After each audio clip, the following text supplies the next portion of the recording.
श्रीवर्धमानमर्हन्तं नत्वा बालप्रबुद्धये विरच्यते मितस्पष्ट संदर्भ न्याय दीपिका। हम सब न्याय दीपिका ग्रंथ का स्वाध्याय कर रहे हैं, जिसकी रचना आज से लगभग 500 वर्ष पहले श्रीमद् अभिनव धर्मभूषण यति ने की है। संस्कृत भाषा का और न्याय विषय का ये एक बहुत ही सरल, सुबोध और महत्वपूर्ण ग्रंथ है। इस ग्रंथ में आज हमारा प्रकरण द्वितीय प्रकाश का 11वां अनुच्छेद है। हम प्रथम प्रकाश पूरा कर चुके और द्वितीय प्रकाश के 10 अनुच्छेद पूरे हो चुके। अब 11वां अनुच्छेद पढ़ता हूँ और उसकी अपन चर्चा करेंगे, पढ़ेंगे, समझेंगे। तो देखिए, द्वितीय प्रकाश अनुच्छेद 11 और इसका हेडिंग बहुत अच्छा है। हेडिंग लगा लगा करके सब चीजें समझा दी गई। देखो, प्रत्यक्षम द्विधा विभज्य सामव्यवहारिकस्य लक्षण पुरस्सरम भेद निरूपणम। इसका मतलब है प्रत्यक्ष को 2 भागों में बांटकर, विभज्य लिखा है ना, विभज्य। विभज्य क्या है? वि उपसर्ग ल्यप प्रत्यय, भज धातु, भज विभाजने, भाजने, भज भाजने, तोड़ने के अर्थ में, विभाजित करने के अर्थ में, और ल्यप प्रत्यय लगाया उपसर्ग होने से विभज्य। प्रत्यक्षम द्विधा विभज्य, प्रत्यक्ष को 2 तरह से बांट करके, सामव्यवहारिकस्य लक्षण पुरस्सरम, सामव्यवहारिक का लक्षण पूर्वक, पुरस्सर माने पूर्वक, भेद निरूपणम, के भेदों का निरूपण किया जा रहा है। तत्प्रत्यक्षम द्विविधम, यह प्रत्यक्ष 2 प्रकार का है। तत्प्रत्यक्षम द्विविधम, सामव्यवहारिकम पारमार्थिकम चेति, सामव्यवहारिक प्रत्यक्ष और पारमार्थिक प्रत्यक्ष। तत्र देशतो विशदम सामव्यवहारिकम प्रत्यक्षम, उनमें से देशतः विशद को सामव्यवहारिक प्रत्यक्ष कहते हैं। देश शब्द बहुत खास है, इसलिए उसको याद रखना चाहिए। आजकल देश शब्द का जो हम प्रयोग सुनते हैं, उससे हम लोग, उसका भी मतलब वही है, लेकिन हम समझ नहीं पाते हैं।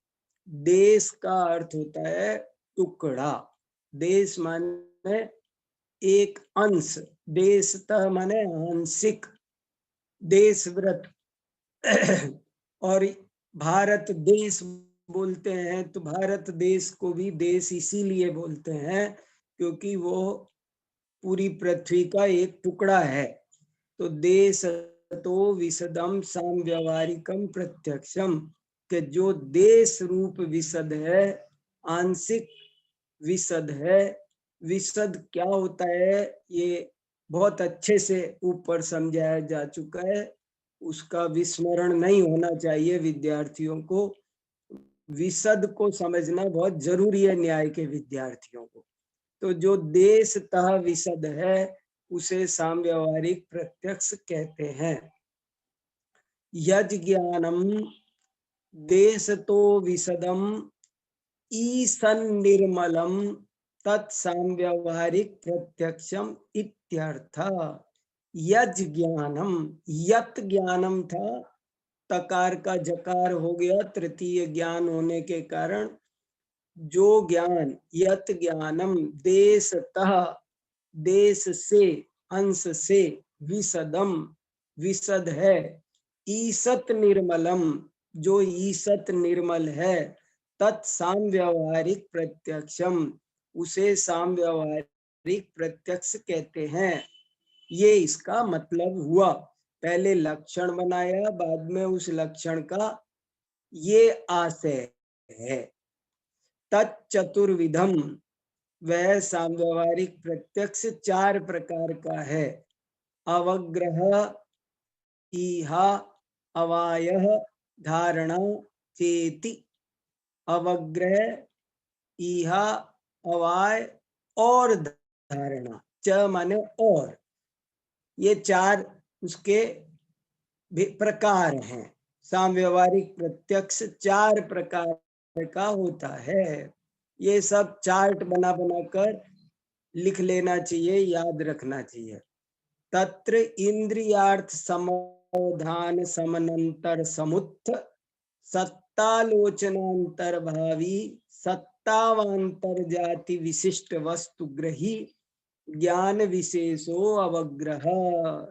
ये अवग्रह की परिभाषा है, लक्षण है।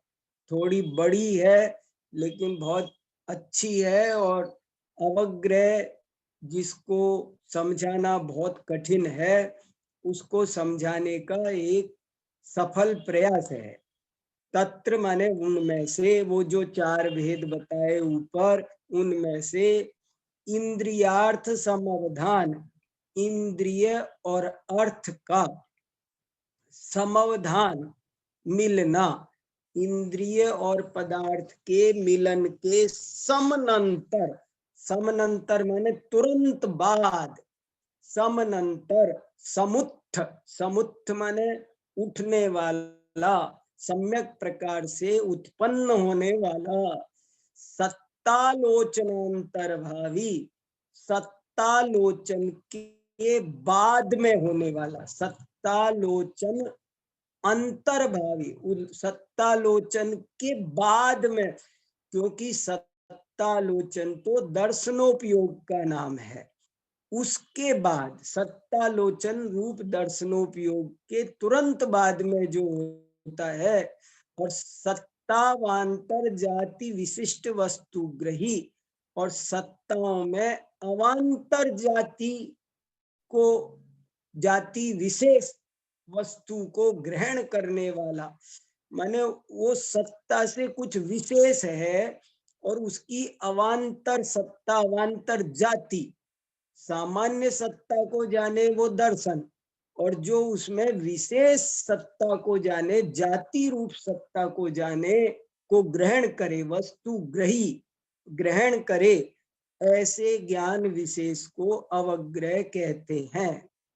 यथायम पुरुष इति, जैसे कि यह पुरुष है। नायम संशय, ये संशय नहीं है। विषयांतर विदासीन स्व विषय निश्चयकत्वात्, क्योंकि ये अन्य विषय से व्युदास है, रहित है। इसमें दूसरा विषय नहीं है, अपने ही विषय का निश्चय करता है। संशय में दूसरा विषय भी होता है। ये रस्सी है या सांप है, ऐसे करके 2 विषय चाहिए दूसरा। इसमें दूसरा विषय नहीं है, एक बात। दूसरी बात, इसे अपने विषय का निश्चय है, निश्चय है, पक्का है। इसलिए अवग्रह ज्ञान को हम संशय नहीं कह सकते हैं। तद विपरीत लक्षणों ही संशय, संशय तो उससे विपरीत लक्षण वाला होता है। किससे? अवग्रह से। संशय तो अवग्रह से विपरीत लक्षण वाला होता है। यद राजवार्तिकम, जैसा कि राजवार्तिक में कहा है, अनेकार्थ अनिश्चित अपर्युदासात्मक संशय। ये गजब की बात है। संशय तो ऐसा होता है, वो अनेकार्थ रूप होता है, अनेक पदार्थ को विषय करने वाला होता है, और अनिश्चित होता है। वो उसका वो निर्णयात्मक भी नहीं होता है। और अपर्युदासात्मक, अपर्युदासात्मक का मतलब है कि वो किसी दूसरे के अभाव को सूचित भी नहीं करता है और उसमें निर्णय नहीं होने से वो किसका अभाव है वो भी नहीं बताता है। तद विपरीतो अवग्रह, लेकिन अवग्रह उससे विपरीत होता है। अवग्रह में एक अर्थ होता है, अवग्रह निश्चित रूप होता है, अवग्रह पर्युदासात्मक होता है, क्या नहीं है क्या है एक क्लियर जानता है, उसमें क्लियरिटी है, विशदम प्रत्यक्षम है ना, विशदता है। भाष्यम च, इसी बात को भाष्य में भी कहा है। भाष्य का अर्थ क्या होना चाहिए यहाँ, इसमें कुछ लिखा तो है टिप्पणी में, मुझे लगता है भाष्य का अर्थ श्लोक वार्तिक होना चाहिए। श्लोक वार्तिक को उसका वो कहा जाता है भाष्य, देखेंगे। भाष्यम के संशयो ही, हाँ, तत्वार्थ राजवार्तिक भाष्यम, ये तो वही हुआ ऊपर वाला ही, ऊपर में भी राजवार्तिक ही है। और अब संशयो ही निर्णय विरोधी न तो अवग्रह, संशय निर्णय का विरोधी होता है, न तो अवग्रह, लेकिन अवग्रह नहीं होता है, न अवग्रह नहीं होता है माने अवग्रह निर्णय का विरोधी नहीं होता है। इति अवग्रह ग्रहीतार्थ समुद्भूत संशय निराशाय यत्नम ईहा। अब ये ईहा ज्ञान की परिभाषा आई। अवग्रह ग्रहीत, अवग्रह के द्वारा ग्रहण किए गए अर्थ माने पदार्थ से में समुद्भूत, उसमें जो उत्पन्न हुआ संशय है उसको निराश करने के लिए जो यत्न होता है उसका नाम ईहा है। ये ईहा की परिभाषा हो गई। तद यथा, वो इस प्रकार है। और कैसे ईहा की परिभाषा क्या बना रहे, तद यथा पुरुष इति निश्चिते अर्थे किमयं दाक्षिणात्य उत औदित्य इति संशये सति दाक्षिणात्येन भवितव्यम इति तन्निराशाय ईहाख्यं ज्ञानम जायते इति। ईहा को का स्वरूप समझा रहे। पुरुष इति निश्चिते, पुरुष ऐसा निश्चित हो जाने पर, ये किमयम दाक्षिणात्य, क्या ये दाक्षिणात्य है, उत औदित्य या औदित्य है, इति संशये सति, ऐसा संशय होने पर दाक्षिणात्येन भवितव्यम इति तन्निराशाय, ये तो दाक्षिणात्य होना चाहिए। इस प्रकार से जो उस संशय के निराश के लिए, निराश शब्द निराकरण का पर्यायवाची है, उसके निराकरण के लिए जो ईहाख्यम ज्ञानम जायते, जो ईहा नाम का ज्ञान होता है उसे उसे ईहा कहते हैं। ये ईहाख्यम ज्ञानम जायते। भाषादि विशेष निर्ज्ञानात्, देखो संधि विच्छेद, देखो ये बहुत बढ़िया है। भाषादि विशेष निर्ज्ञानात् याथात्म्यावगमनम अवाय, भाषादि विशेष पहचान से उनको जान करके याथात्म्यावगमनम, जैसा है वैसा समझ लेना, उसका नाम अवाय है। यथा दाक्षिणात्य एव इति, जैसे कि यह दाक्षिणात्य ही है, दाक्षिणात्य एव, यह दाक्षिणात्य ही है। कालांतर अविस्मरण योग्यतया तस्यैव ज्ञानम धारणा। कालांतर, कालांतर माने बाद में भी, काल बीतने के बाद भी, अविस्मरण योग्यतया, उसको नहीं भूलने की योग्यता से उसी का जो ज्ञान होता है उसका नाम धारणा है। यद्वसाद उत्तर कालेपि स इत्येवं स्मरणं जायते। यद्वसात उसके वश से उत्तर काल में भी बाद के काल में भी वह ऐसा है, ऐसा स्मरण होता है, इसको धारणा कहते हैं। इस तरह ये 4 सांव्यवहारिक प्रत्यक्ष के भेद बताए। पहले तो देखो क्या पढ़ा अभी तक, प्रत्यक्ष के 2 भेद हैं, सांव्यवहारिक प्रत्यक्ष और पारमार्थिक प्रत्यक्ष। फिर कहा कि सांव्यवहारिक प्रत्यक्ष के 4 भेद है, अवग्रह, ईहा, अवाय और धारणा। दर्शनोपयोग के तुरंत बाद जो ज्ञान होता है उसे अवग्रह कहते हैं। फिर अवग्रह से उत्पन्न ज्ञान में कोई संशय हो तो उसे दूर करने के लिए जो काम होता है उसे ईहा कहते हैं। फिर उसका किसी तरह से निर्णय कर लेना उसको अवाय कहते हैं। समझ लेना अवाय है। और फिर उसे बाद में भी नहीं भूलना, इसका नाम धारणा है। इस तरह 4 प्रकार का सांव्यवहारिक प्रत्यक्ष है, अर्थात मति ज्ञान है। ये शास्त्रीय पद्धति में इसी को हम लोग मति ज्ञान कहते हैं। अब हम 12वां पैराग्राफ पढ़ते हैं। ननु पूर्व पूर्व ज्ञान ग्रहीतार्थ ग्राहकत्वात् एतेषां धारावाहिकवत् अप्रामाण्य प्रसंग इति चेत। यहाँ कोई कहे कि पूर्व पूर्व ज्ञान के ग्रहीतार्थ ग्राहक होने के कारण इनमें धारावाहिक की तरह अप्रामाण्य का प्रसंग आएगा, क्योंकि सबने पूर्व अवग्रह या अवाय धारणा, तो धारणा ने वही विषय ग्रहण किया है जो अवाय ने किया, अवाय ने वही किया जो ईहा ने किया।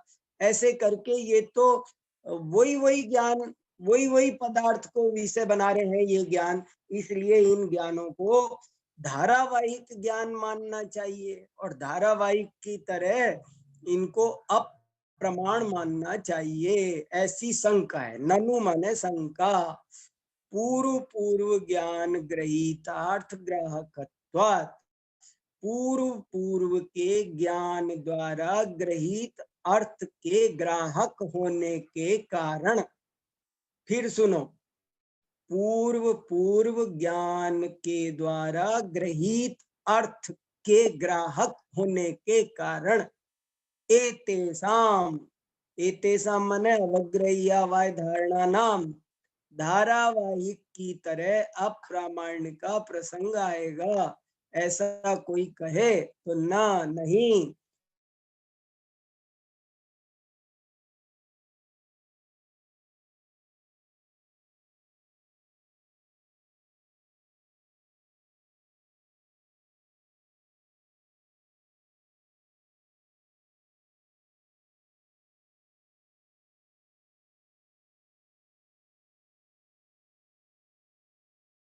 ईहाया नायम अवायस्य यश्च अवायस्य नैष धारणायः इति परिशुद्ध प्रतिभानाम सुलभम एव एतत्। बहुत साफ साफ कहता था, ई माने उसी को हम स्पष्ट करते हैं। यो अवग्रह से विषय, जो अवग्रह का विषय है न सही आया, वो ईहा का विषय नहीं है। यह पुनरीहाया जो ईहा का है, नायम अवायस्य वह अवाय का विषय नहीं है। यश्च अवायस्य और जो अवाय का विषय है, नैष धारणाया वो विषय धारणा का नहीं है। इति परिशुद्ध प्रतिभानाम सुलभम एव एतत्। इस तरह परिशुद्ध प्रतिभा वालों को, माने बुद्धिमान लोगों को, समझदार लोगों को ये बात आराम से समझ में आ सकती है। सुलभम एव एतत्, ये उनके लिए एकदम सुलभ ही है, कठिन नहीं है। तदेतत् अवग्रहादि चतुष्टयम् अपि यदा इंद्रियेण जन्यते तदा इंद्रिय प्रत्यक्षम इति उच्यते। यदा पुनर् अनिंद्रियेण तदा अनिंद्रिय प्रत्यक्षम गीयते। देखो कैसी कैसे शब्दों का चयन, उच्यते, गीयते, निरूप्यते, वर्ण्यते, प्रतिपाद्यते, कथ्यते, निगद्यते, अलग अलग अलग अलग कैसे कैसे शब्दों का प्रयोग है। तदेतत् अवग्रहादि चतुष्टयम, ये जो अवग्रहादि चतुष्टय है, चतुष्टय माने चार के समूह को चतुष्टय कहते हैं। ये अवग्रहादि चतुष्टय जब यदा इंद्रियेण, यदेन्द्रियेण माने क्या संधि विच्छेद होगी, यदा प्लस इंद्रियेण, जब इंद्रिय से होंगे तब उसे इंद्रिय प्रत्यक्ष कहते हैं। यदा पुनरनिंद्रियेण तदा अनिंद्रिय प्रत्यक्षम गीयते।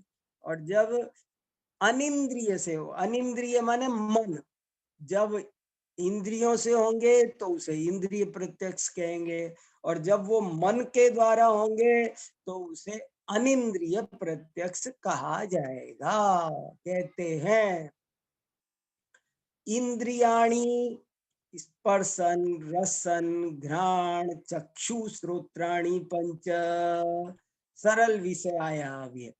इंद्रियां पांच हैं, स्पर्शन रसन घ्राण चक्षु श्रोत्र। अनिंद्रियम तु मनः, और अनिंद्रिय मन को कहते हैं।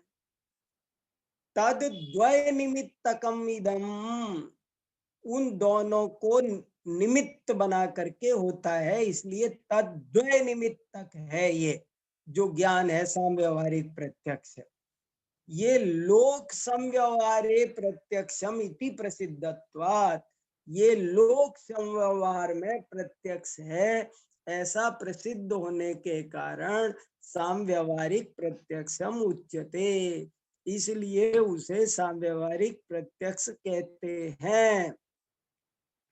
तदुक्तम परीक्षा मुखे, यही बात परीक्षा मुख में भी कही है। इंद्रियानिंद्रिय निमित्तम देशता साम्यवहारिकम, इंद्रिय और मन के निमित्त से जो ज्ञान होता है, देशतः माने आंशिक निर्मल, उसे साम्यवहारिक प्रत्यक्ष कहते हैं। 2/5 दूसरे परिच्छेद का 5वां सूत्र है। इति इदम च अमुख्य प्रत्यक्षम उपचार सिद्धत्वात्, ये अमुख्य प्रत्यक्ष है। क्यों? क्योंकि उपचार सिद्ध है। उपचार सिद्ध, अमुख्य माने गौण, एक होता है मुख्य, एक है अमुख्य। अमुख्य माने माने आप ऐसा समझ लो, एक बहुत बढ़िया बात आई है कि प्रत्यक्ष के दो भेद हैं, एक साम्यवहारिक प्रत्यक्ष, एक पारमार्थिक प्रत्यक्ष। साम्यवहारिक प्रत्यक्ष का दूसरा नाम है अमुख्य प्रत्यक्ष या उपचार प्रत्यक्ष, और पारमार्थिक प्रत्यक्ष का दूसरा नाम है मुख्य प्रत्यक्ष, यथार्थ प्रत्यक्ष। तो कहते हैं कि है, क्यों है? उपचार सिद्धत्वात्, क्योंकि ये उपचार सिद्ध है, ये वास्तव में नहीं है, इसको उपचार से प्रत्यक्ष सिद्ध करना पड़ता है। ये प्रत्यक्ष स्वतः सिद्ध नहीं है, उपचार सिद्ध है, उपचार से सिद्ध करना पड़ता है। वस्तुतस्तु परोक्षम एव, वास्तव में तो ये परोक्ष ही है। मति ज्ञानत्वात्, क्योंकि मति ज्ञान है। कुतो ये कुतो नु खलु एतत् मति ज्ञानम परोक्षम इति, ये नु माने भी मानो एक तरह से शंका, ननु जैसा ही नु अव्यय है, के ये मति ज्ञान कहाँ से परोक्ष हो गया साहब? कुतो खलु एतत् मति ज्ञानम परोक्षम। अरे भाई, मति ज्ञान कहाँ से परोक्ष हो गया? उच्यते, वही कहते हैं, आद्य परोक्षम। तत्वार्थ सूत्र 1/11, तत्वार्थ सूत्र के प्रथम अध्याय का ये 11वां सूत्र है, जिसमें लिखा है आद्य परोक्षम इति सूत्रणात्। ये सूत्र दिया है साफ साफ, आद्य मति श्रुत ज्ञाने परोक्षम इति सूत्रार्थ। शुरू के दो ज्ञान, मति ज्ञान और श्रुत ज्ञान, वो परोक्ष है। ये सूत्र का अर्थ है, आद्य परोक्षम, इस सूत्र का ये अर्थ है। उपचार मूलम पुनरत्र देशतो वैसद्यम इति कृतम विस्तरेण।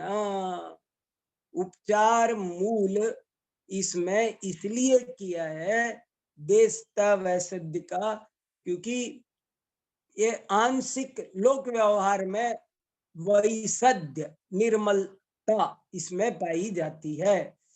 इस तरह इति कृतम विस्तरेण, इस तरह हमने बहुत विस्तार से, देखो थोड़ा सा समझाया है और उसी को कह रहे हैं हमने बहुत विस्तार से आपको समझा दिया कि ये जो वैसद्य है इंद्रिय वाला, वो तो उपचार से है, वास्तव में नहीं है। समझ में आ रहा है? किसी को कुछ पूछने कहने का सरल प्रकरण है, पर जरूरी है। और अब आएगा पारमार्थिक प्रत्यक्ष। जी भाई किसी साहब, को कुछ कहना, मेरा पूछना? हाँ, मेरा प्रश्न है कि जो सामव्यावहारिक प्रत्यक्ष है उसको सम्यक ज्ञान के अंतर्गत लेंगे या नहीं? लेंगे, पक्का लेंगे। जी सामव्यावहारिक प्रत्यक्ष भी सम्यक ज्ञान। देखो, चीजों को एकदम सीधे पकड़ो। पहले तो प्रमाण के दो भेद किए, प्रत्यक्ष और परोक्ष। प्रत्यक्ष भी सम्यक ज्ञान है, परोक्ष भी सम्यक ज्ञान। अभी इनके जितने भी ऊपर हमने लिख दिया सम्यक ज्ञानम प्रमाणम, फिर नीचे चार्ट बन रहा है, तो जितने भी उसके भेद प्रभेद हैं वे सब सम्यक ज्ञान है। मान लो हम एक जैन परिवार का वंश वृक्ष बनाए, तो नीचे के जितने भी बच्चे हैं वो सब जैन, उनके नाम के नहीं लगाया हो तो भी समझ लेना चाहिए। तो सामव्यवहारिक पहले प्रमाण लिखा, प्रमाण के दो भेद करे, फिर दोनों भेदों के भी और प्रभेद करे। प्रभेद माने भेद के भेद। तो सामव्यवहारिक प्रत्यक्ष के 4 भेद करे, अवग्रही, अवायदा, चारों के चारों। सामव्यवहारिक प्रत्यक्ष ये भले ये इनकी प्रत्यक्षता तो है औपचारिक, उपचार से, लेकिन इनकी प्रमाणता उपचार से नहीं है। समझना, मेरा ये लाइन बहुत ध्यान देने लायक है। सामव्यवहारिक प्रत्यक्ष की विशदता, उसकी प्रत्यक्षता वो उपचार से है, लेकिन उसकी प्रमाणता वो उपचार से नहीं है, प्रमाणता वास्तव में है। जी ठीक है? हाँ, हाँ, अनन्या जैन का प्रश्न है। बोलिए। हाँ, जय जिनेन्द्र पंडित जी। जय जिनेन्द्र, बोलिए। पंडित जी, जो सामव्यावहारिक प्रत्यक्ष की परिभाषा में जो देशतः शब्द आया है, वो देशतः विशद है इसलिए, या फिर देश मतलब एक देश ज्ञेय को जानता है इसलिए आया है? नहीं, बहुत बढ़िया, अच्छा किया, अच्छा किया, बहुत बढ़िया सवाल है। सब लोग सुनो ध्यान से। ये वो प्रश्न ये पूछा कि देश तय का अर्थ क्या? वो कम पदार्थों को जानता है इसलिए देश तय है क्या? नहीं, वो कम विशद जानता है, उसकी विशदता आंशिक है। कम पदार्थों को, मति ज्ञान श्रुत ज्ञान के प्रकरण में ये बात बहुत आई है। श्रुत ज्ञान और केवल ज्ञान में फर्क नहीं है। श्रुत ज्ञान भी पूरे पदार्थों को जानता है, केवल ज्ञान भी पूरे पदार्थों को जानता है। सिर्फ फर्क है उनकी निर्मलता का। निर्मलता देशतः है, विशदता में ये जो देशतः विशेषण है वो पदार्थ का नहीं है बल्कि विशदता का है। जी, तन्वी जैन का प्रश्न है। हाँ बोलिए तन्वी जी। जय जिनेंद्र पंडित जी, जय जिनेंद्र, सुनाइए। मुझे ये पूछना था कि ये जब धारावाहिक ज्ञान की बात आई हाँ कि तो उन्होंने शंका का समाधान किया कि सबका विषय अलग है, अर्थ हाँ तो एक है लेकिन विषय, तो इसमें सब में तो समझ में आ गया, लेकिन हाँ अवाय में जो हमने विषय को ग्रहण किया वही हाँ हमने अपनी स्मृति में रख के धारणा में वही विषय, तो उसमें विषय कैसे अलग हुआ हाँ, अवाय और धारणा में? ये भी बहुत अच्छा सवाल है और इसीलिए एक शब्द आया है इसमें कि ये बात परिशुद्ध प्रतिभा नाम सुलभम। माने वो ये कहना चाहते जरा सावधानी से देखो, सूक्ष्मता में जाकर देखो, आपको लग रहा है कि चारों का विषय एक ही है। हमने एक पुरुष को देखा, वही अवग्रह हो रहा है, उसी की ईहा हो रही है, उसी का अवाय हो रहा है, उसी का धारणा हो रही है।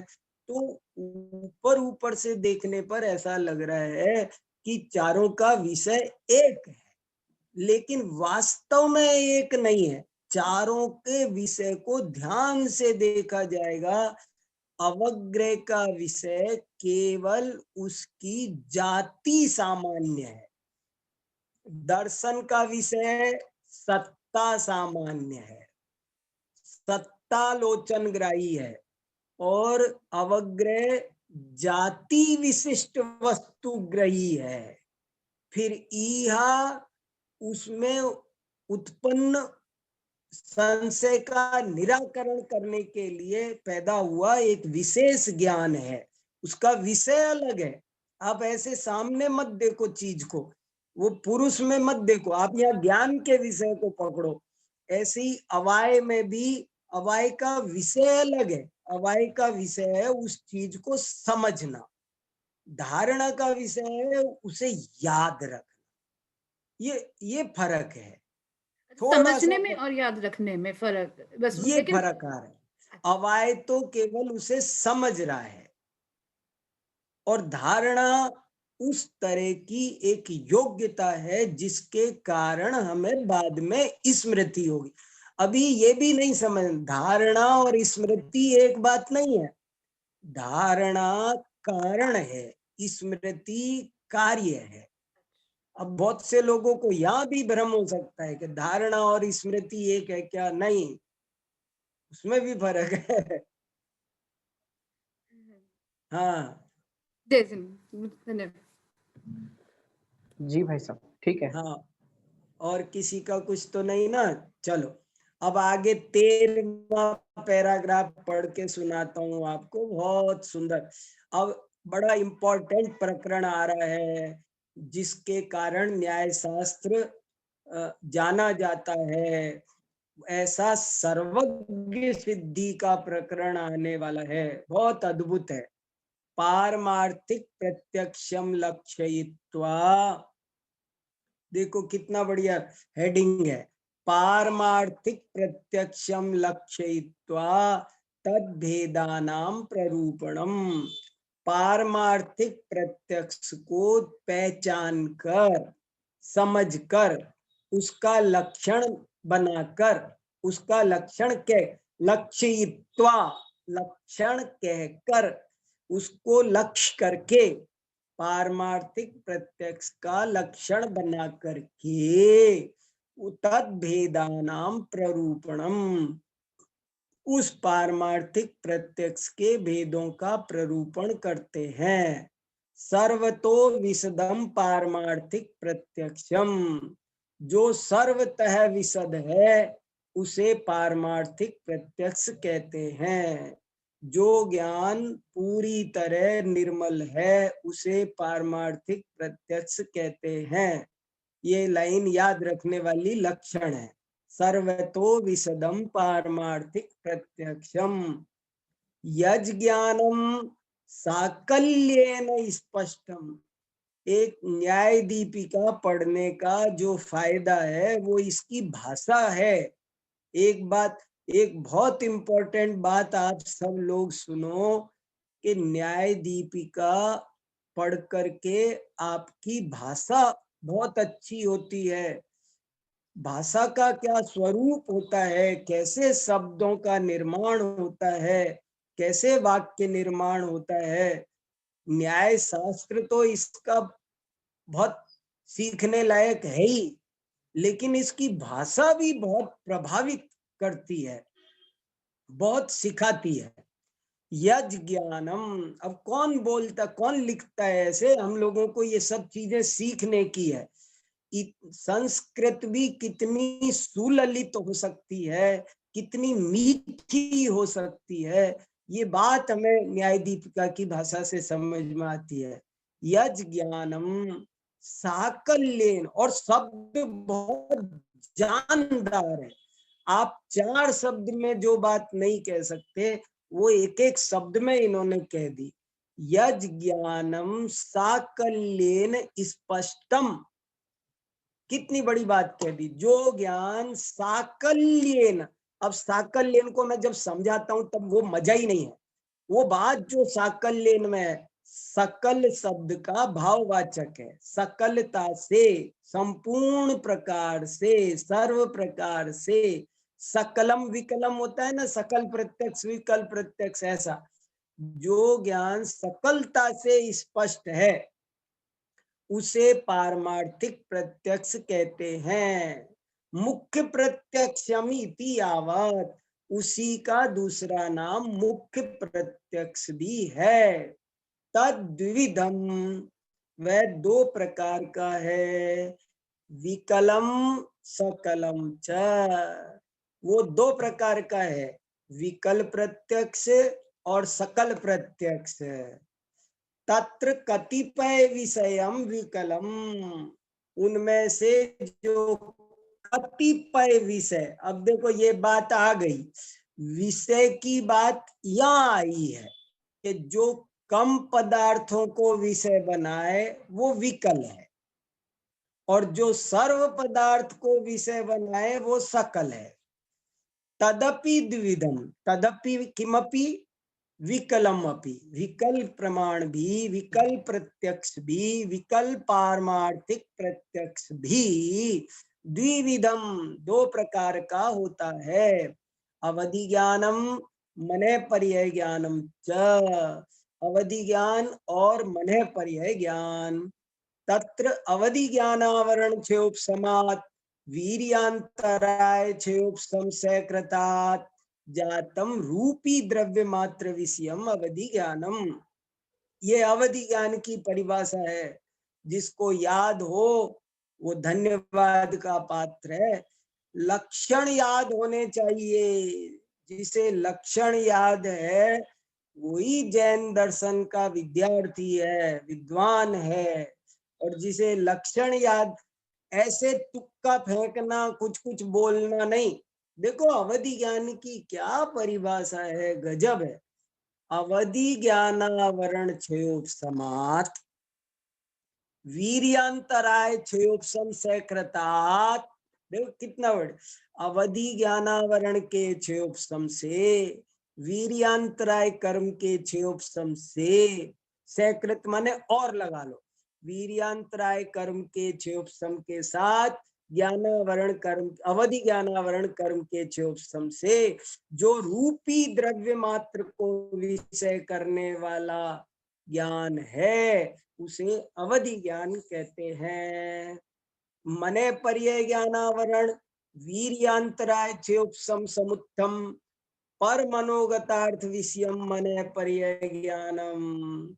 और मने पर्याय ज्ञानावरण और वीर्यांतराय क्षयोपशम से समुत्थ। अब ये देखो समुत्थ कौन जानेगा, समुत्थ सब हमारी शब्दावली खोती जा रही है। हम नए युग में बहुत कुछ भूलते जा रहे हैं शब्दों के अर्थ। समुत्थ, समुत्थ माने सम्यक प्रकार से उत्पन्न होने वाला, उठने वाला, उत्पन्न, उत्पन्न शब्द का भी वही अर्थ है, लेकिन हमको ध्यान ही नहीं रहता है।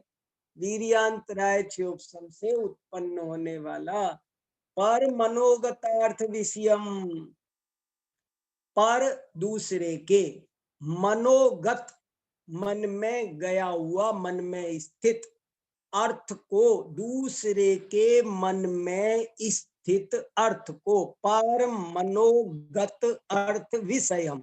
देखो 4 शब्द है, 5, पर मनोगत अर्थ विषय, दूसरे के मन में स्थित अर्थ को विषय करने वाले ज्ञान को मने पर्याय ज्ञानम, उसे मने पर्याय ज्ञान कहते हैं। मति ज्ञानस्यैव अवधि मने पर्यायोर अवांतर भेदा तत्वार्थ राजवार्तिक श्लोक वार्तिक भाष्याभ्याम अवगंतव्या। कितने शॉर्ट में, कैसी प्यारी भाषा में बात करते, मैं तो रीझता हूँ इसकी, मैं न्याय दीपिका की भाषा पर बहुत रीझता हूँ।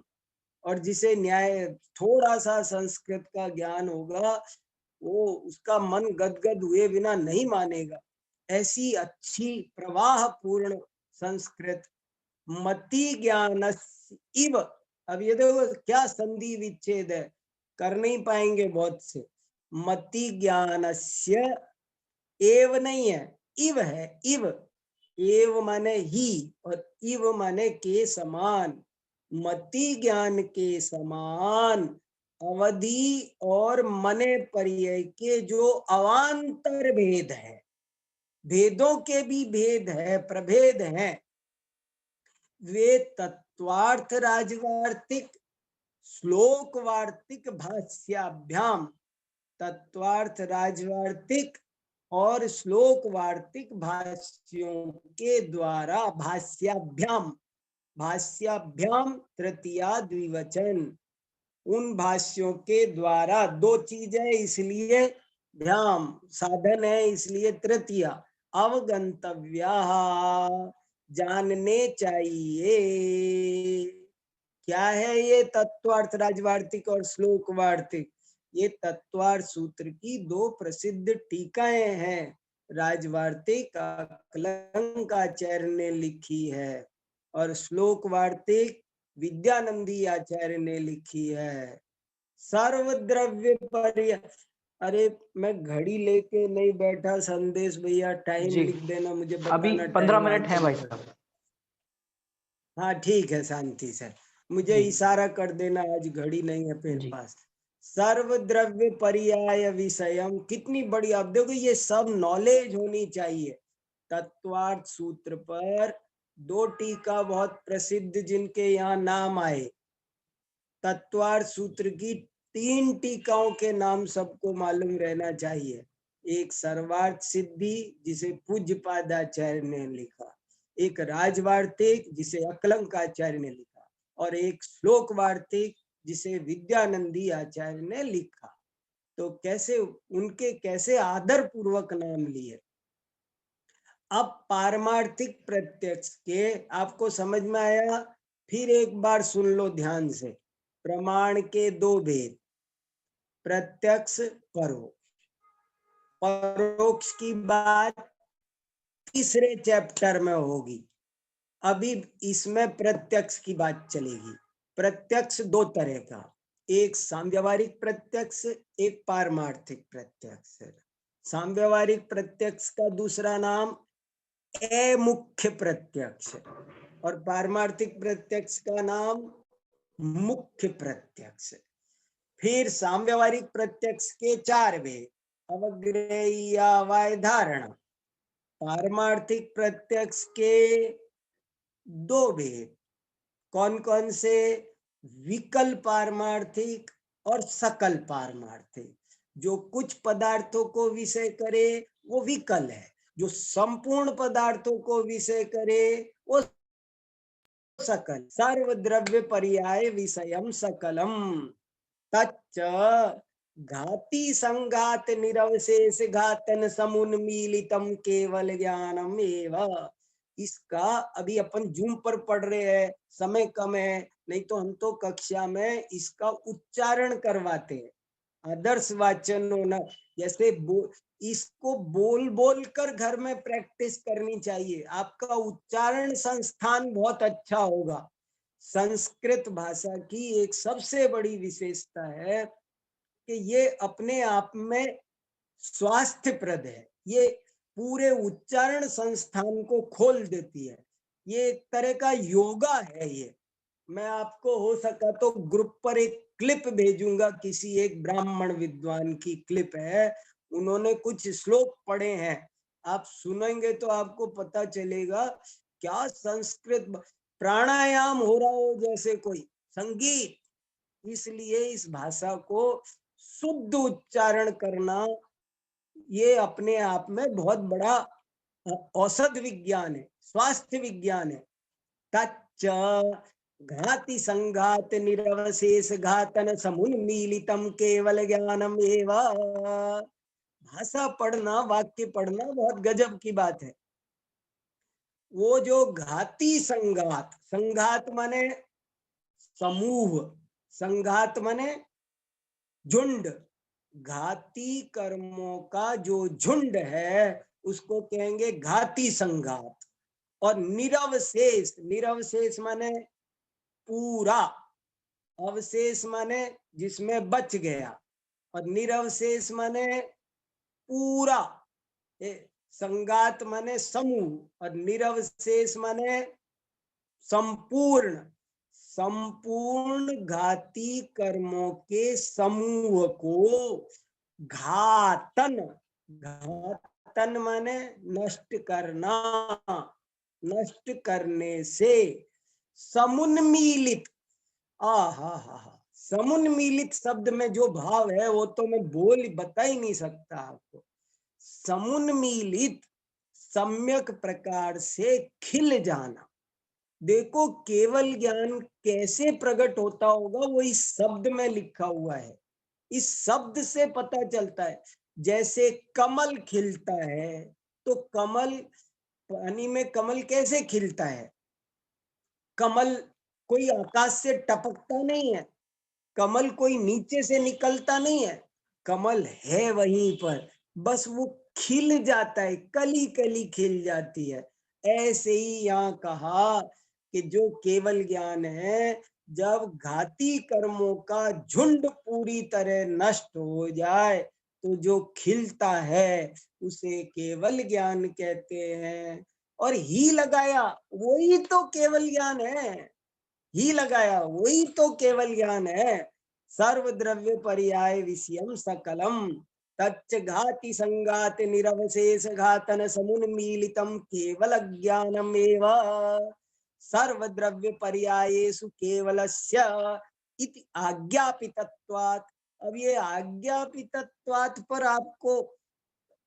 आपको अगर गुदगुदी नहीं हो रही है, आपको नृत्य नहीं आ रहा है, ऐसा सर्व द्रव्य पर्यायेषु केवलस्य ऐसा कहा है, नहीं कहा, जबकि मतलब वही है कि जैसा कि कहा है। हम हिंदी में लिखते तो क्या लिखते, जैसा कि कहा भी गया है, लेकिन कहा भी गया है नहीं।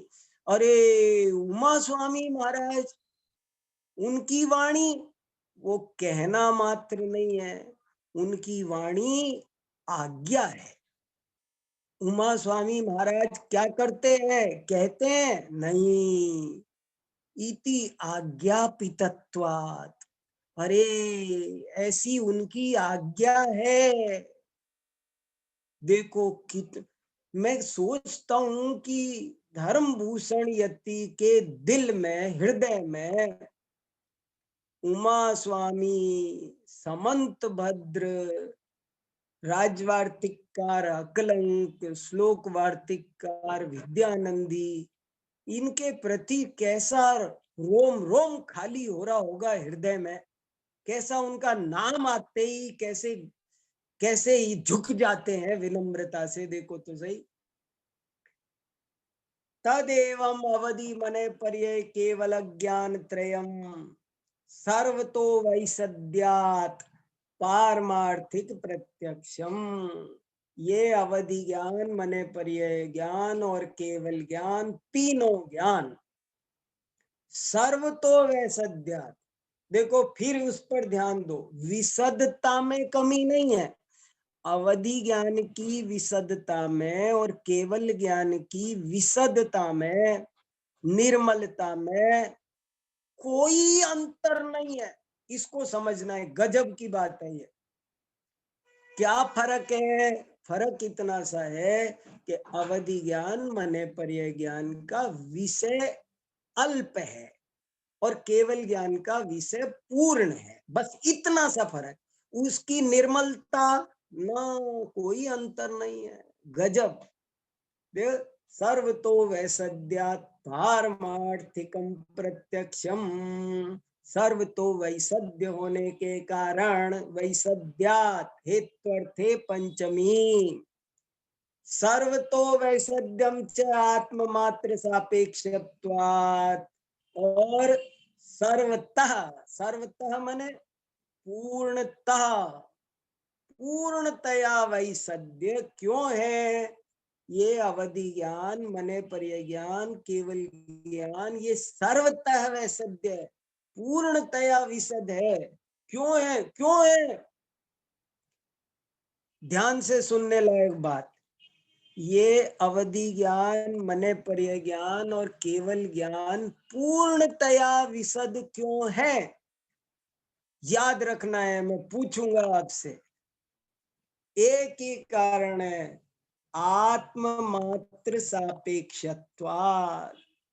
क्योंकि ये केवल आत्मा की अपेक्षा रखकर उत्पन्न होते हैं और किसी पर पदार्थ की अपेक्षा रखकर उत्पन्न नहीं होते हैं। उनको इंद्रियों की अपेक्षा नहीं, पदार्थ की, प्रकाश की, किसी दूसरे ज्ञान की, किसी अन्य के सापेक्ष नहीं है। केवल केवल आत्म मात्र सापेक्षत्वात्। ये इसका मतलब है। 16वां, ननु अस्तु केवलस्य पारमार्थिकत्वम् अवधि मने पर्ययोस्तु न युक्तम। ननु, ननु माने फिर शंका। ये याद रखो, जब भी ननु आए तो समझो शंका आ गई। ननु और अस्तु, अस्तु माने हो। शंका है कि हो, क्या हो? केवलस्य पारमार्थिकत्वम। केवल ज्ञान को आप पारमार्थिक प्रत्यक्ष कहो, ये तो ठीक है, हो, चलेगा। अस्तु माने चलेगा, चलेगा, ये तो चलेगा। केवल ज्ञान का पारमार्थिक पना तो चलेगा सर, लेकिन अवधि मने पर्ययोस्तु न युक्तम। लेकिन अवधि ज्ञान और मने पर्याय ज्ञान का पारमार्थिक पना नहीं चलेगा सर, वो युक्त नहीं है। विकलत्वादिति चेत, क्योंकि वे विकल हैं, क्योंकि वे विकल है। इति चेत, यदि ऐसा कोई पूछे तो, ऐसा कोई प्रश्न हो तो, न, नहीं, तुम्हारी शंका, तुम्हारी जो सोच है वो ठीक नहीं है। क्यों? साकल्य वैकल्योरत्र विषयोपाधिकत्वात्, के यहाँ पर साकल्य और वैकल्य तो केवल विषयोपाधि का अंतर है। विषय की तरफ से उसे सकल विकल कहा है, ज्ञान की तरफ से सकल विकल नहीं कहा। ज्ञान तो निर्मल ही है, वो कम पदार्थों को जानता है, वो ज्यादा पदार्थों को जानता है, इसलिए पदार्थों की तरफ से उसमें साकल्य वैकल्य का भेद है, लेकिन और कोई उस ज्ञान में कोई अंतर नहीं है। साकल्य वैकल्योरत्र विषयोपाधिकत्वात् तथा ही सर्वद्रव्य पर्याय विषयमिति केवलम सकलम। संपूर्ण द्रव्य पर्याय को विषय का वो सकल है। अवधि मने पर्ययौतु कतिपय विषयत्वात् विकलौ। अवधि ज्ञान और मने पर्याय ज्ञान, यौ क्यों लगाया? द्विवचन। कतिपय विषयत्वात्, कतिपय विषय वाले होने के कारण, विकलौ, ये भी द्विवचन, अवधि ज्ञान और मने पर्याय ज्ञान ये कतिपय विषय वाले होने के कारण विकल है। न एतावता तयो पारमार्थिकत्व च्युति, इतने मात्र से कि वो एक कम विषय को जानता है, वो ज्यादा मान से जानता है, इतने मात्र से, न एतावता, इतने मात्र से नहीं हो सकती, तयो, उन दोनों की, पारमार्थिकत्व से च्युति नहीं हो सकती, इतनी बात के कारण उनको पारमार्थिक की कोटि से बाहर नहीं किया जा सकता। केवलवत् तयोरपि वैसद्यम स्वविषये साकल्येन समस्तीति तावपि पारमार्थिकौ एव, केवलवत्, केवल की तरह, तयोरपि वैसद्यम, उन दोनों का भी वैसद्य है, स्वविषये, अपने विषय में, साकल्येन, पूर्णतया, समस्ति, सम्यक प्रकार से, अस्ति, समस्ति क्या है ये, इसका संधि विच्छेद, हर शब्दों को देखो, भाषा सीखो, मैं बार बार कह रहा हूं, बड़े ग्रंथ कैसे लगेंगे, न्याय दीपिका दोनों तरह से प्रवेशिका है, विषय की दृष्टि से भी और भाषा की दृष्टि से भी। अब समस्तीति, सम, अस्ति, इति, तीन शब्दों को मिल करके बनाए कि वो सम्यक प्रकार से विद्यमान है, केवल की तरह उन दोनों में भी वैसद्य अपने विषय का संपूर्णता से है ही, तावपि पारमार्थिकौ एव, इसलिए वे दोनों भी पारमार्थिक ही हैं। किसी को कुछ पूछना करना, किसी को कुछ कहना है, सब समझ में आ रहा है अच्छे से? देखो भाषा समझनी जरूरी इसकी, अब आएगी थोड़ी केवल ज्ञान की सिद्धि आने वाली है, अब सर्वज्ञ सिद्धि का बहुत इंपॉर्टेंट प्रकरण आने वाला है, तो ये सब थोड़ा थोड़ा प्रैक्टिस करोगे, पढ़कर बैठो और पढ़ने के बाद फिर पढ़ो, ज्ञान प्राप्ति का एक कला है, उससे ज्ञान प्राप्त होता है। हाँ, जय जिनेन्द्र आशीष सर। कुमार जी, हाँ हाँ जय बोलिए, जिनेन्द्र सर।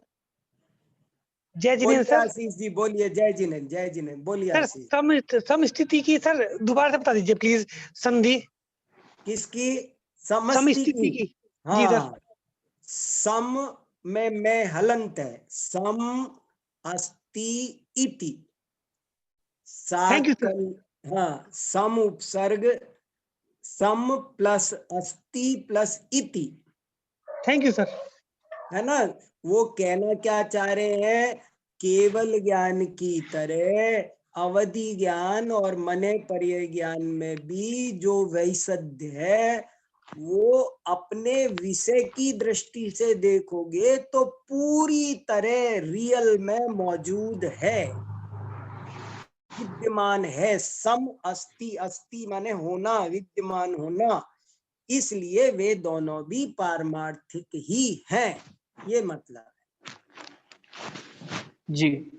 है। इस प्रकार आज हमने न्याय दीपिका के दूसरे प्रकाश में प्रत्यक्ष प्रमाण में अंदर जाते हुए, उसके भेद प्रभेदों में जाते हुए, साम्यावहारिक प्रत्यक्ष, उसके बाद पारमार्थिक प्रत्यक्ष, साम्यावहारिक प्रत्यक्ष के भेद और पारमार्थिक प्रत्यक्ष के भेद, इस प्रकार हमने ज्ञानों का स्वरूप यहाँ पर सुंदर प्रकार से जान रहे हैं।